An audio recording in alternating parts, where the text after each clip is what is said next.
Hello, everyone. I have a story for you today about a boy named Ephraim who finds peace playing in the dark. It's called Sing to the Stars by Mary Bridget Barrett.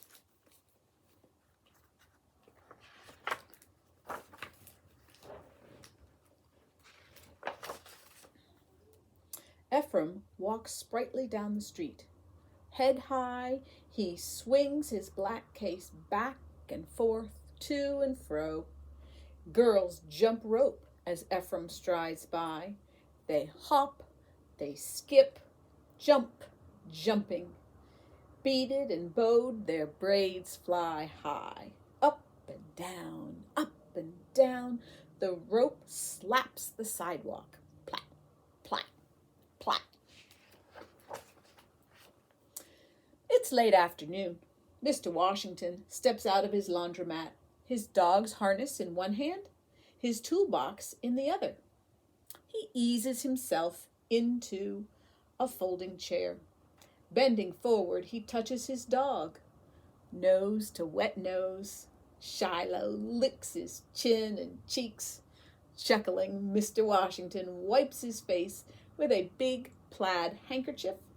His hand pats his dog, and his foot taps the cracked cement.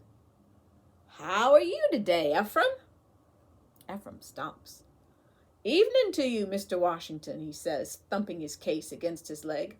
"Hello there, Shiloh." He pauses. "Mr. Washington, sir, how do you always know it's me walking by?" "Well, son, every walk's got a rhythm. My ears tell me light step brush, must be Ephraim, walking home from his violin lesson, stepping glad and swinging his violin case." "You can tell I'm happy by the sound of my walk?" asks Ephraim. "Boy, I can tell when your violin teacher has been razzing you and you're full up pitiful with yourself." "Really?" "Oh, yes. Your shoes clap the cement slow and dull. Your case thuds low against your leg. But that's rare, Ephraim. Most times you walk with the song of life in your step. You must make sweet music on that violin. Your grandma says you've got a gift." "Don't know about that, Mr. Washington," says Ephraim, "but I do like to play this violin. It speaks when I haven't got any words. I like to practice after supper up on the roof." Mr. Washington smiles broadly. He reaches for Ephraim's hand. "Here, I thought it was old Mr. Bach sliding down his Jesu joy of man's desiring from his heavenly station. And all the time, it was you, Ephraim, up on that roof." Ephraim pulls his hand away from Mr. Washington. "You heard me on that roof?"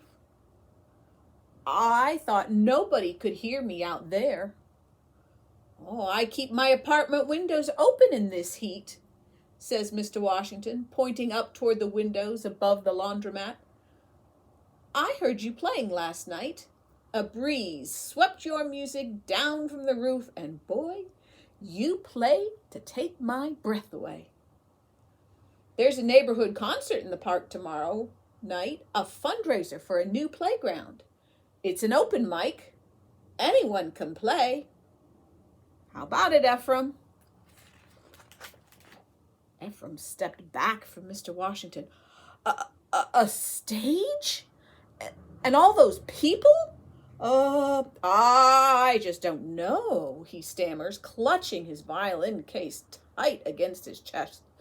"I've got to go now, Mr. Washington. Grandma will be keeping supper." "Goodbye, Ephraim." Grabbing Shiloh's harness, Mr. Washington stands. "Remember, Ephraim," he calls, "music speaks best when someone listens." Ephraim walks on, past the rap group on the corner, past the boombox blaring, past the glaring neon signs flashing, on off, on off. "Hey man, get yourself an electric guitar," yells one of the group. Ephraim swings around and fingers his violin case as if he were playing a guitar. Then he slaps the case, spins it, and raises it up onto his shoulder, playing it with an imaginary bow. The rapper flashes him a thumbs-up signal, smiling. Ephraim nods back. Ephraim ducks into his building. Pots and pans clank and clatter through thin walls. Televisions blare. A baby squalls. The air is hot and still in the hallways. "Grandma, I'm home," says Ephraim. "Hello, sugar," she says. She wipes the sweat from Ephraim's brow and kisses him on top of his head. "Supper's ready. Did you have a fine lesson?" "Yes, I stopped and talked to Mr. Washington on the way home." "I think he knows music, Grandma." "Oh, you bet he knows music, sugar. Mr. Washington was a professional." "He was?" says Ephraim, sitting down to eat. "Yes, indeed. Mr. Washington trained as a classical pianist. He was your grandfather's and my neighbor when we were young and living in Harlem. One sweltering summer night, we were all invited upstairs to a rent party in our building. Mr. James P. Johnson was there, his hands pounding on the piano keys, one hand playing the rhythms of New Orleans, the other making the keys sing the songs of New York. Our music pulsated through the air on that sultry night. From then on, Flash Fingers Washington played hot, soulful jazz and cool, joyful blues. You should have heard him play, Ephraim," says Grandma. "His fingers flew across the keys. Any piece of music, classical, jazz, old spirituals, he gave it style." "Grandma, he never told me he could play an instrument. Does he play any more?" "Not since he and his little girl were in a car accident. That's when Mr. Washington lost his sight." "His little girl, Grandma? What happened to his little girl?" Grandma wraps her arms tightly around him.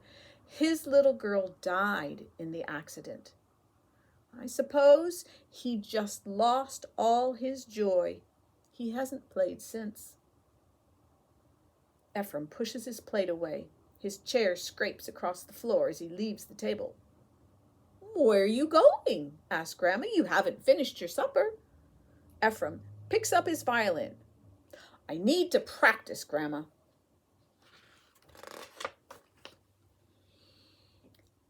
Up on the roof, the hubbub bustle of cars and people fades to a murmur. In the twilight, Ephraim plays his violin, and its sweet song floats out into the wide night. The next morning, Ephraim dresses quickly and runs to the park, his feet beating the sidewalk. Fast time. The stage is set for the concert. Microphones and amplifiers are tested. 1, 2, 3, 4. On the stage floor, Ephraim sees a piano. He pauses, then walks on, steady, determined, straight to Mr. Washington's laundromat. "You're up early this morning, Ephraim." "I don't have my violin case today, Mr. Washington. How did I know it was you?" "Well, son," says Mr. Washington, unlocking the coin box on the dryer, "I told you before. You've got the song of life in your step. This morning, it sounds like you're as bold as Mr. Louis Armstrong's horn laying down the tiger rag."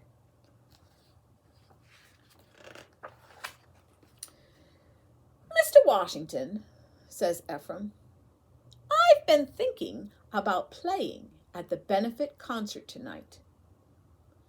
It'd be an honor to play with Flash Fingers Washington.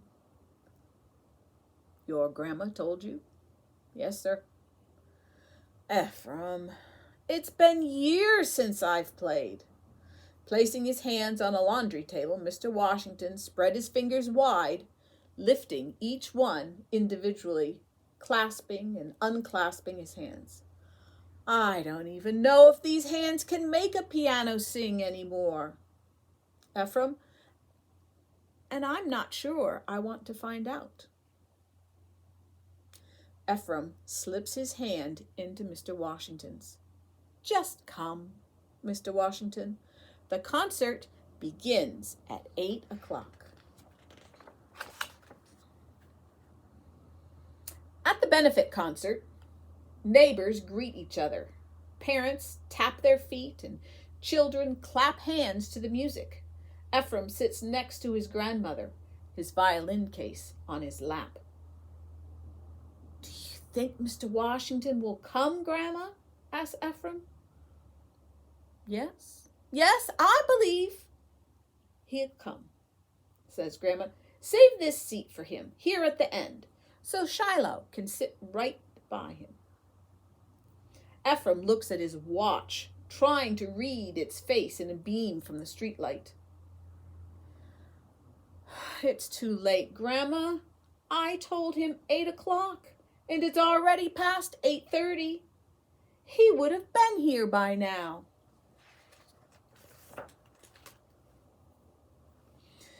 The group from the corner is rapping on stage. Their drums fill the air with a pulsing beat. Suddenly, the lights go out.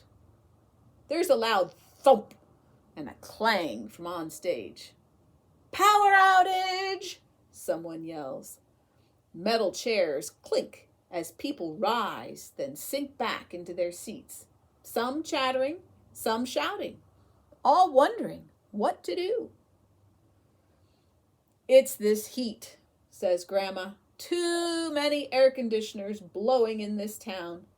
A brownout, I think they call it. Ephraim takes out his violin. It's time for me to play now, Grandma. Ephraim, says Grandma, how can you play in the dark? A wet nose tickles Ephraim's elbow. A hand firmly grasps his shoulder. It's always dark up on the roof, isn't it, Ephraim? Mr. Washington smiles. Evening, Rachel, he says. Shiloh and I couldn't miss your grandson's neighborhood debut. I hope we're not too late. It's never too late, Balthazar Washington, says Grandma.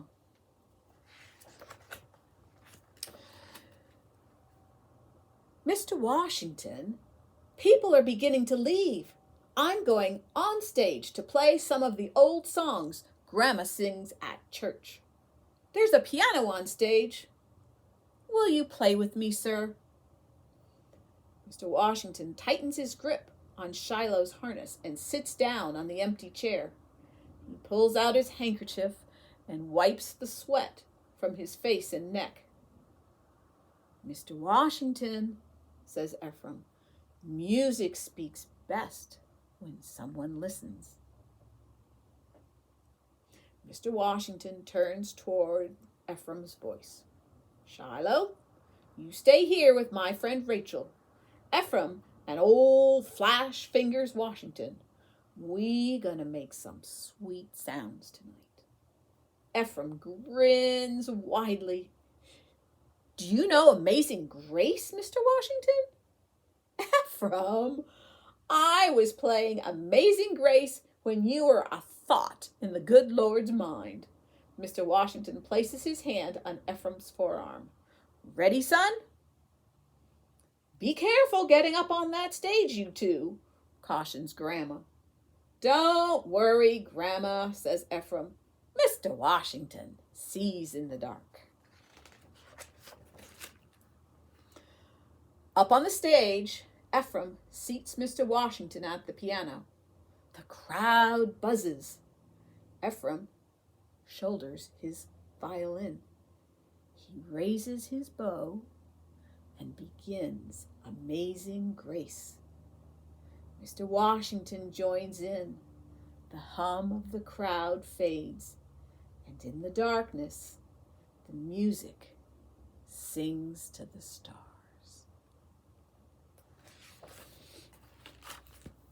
So I was thinking about peace, and it reminded me of a Bible story that you might know too. It's when Jesus was with his disciples, and he said to them, "Why don't we go to the other side of the lake?" So he was talking about the Sea of Galilee. And the Sea of Galilee is about 7 miles wide, and it's surrounded by hills.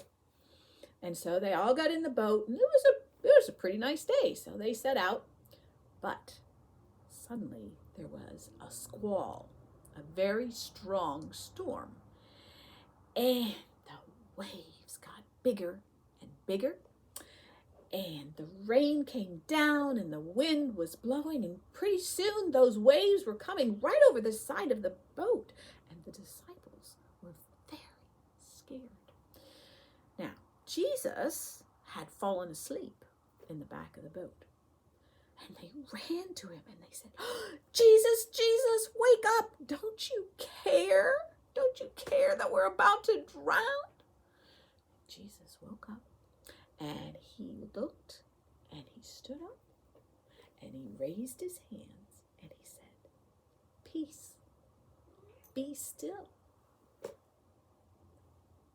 And the wind died down, and the waves became flat, and it was so peaceful after that terrifying time. And Jesus said to his disciples, "Where is your faith?" As you go today, you can have peace in your heart because you know Jesus, and he will give you that peace. Sometimes that peace doesn't make any sense, but he will give it to you if you trust in him.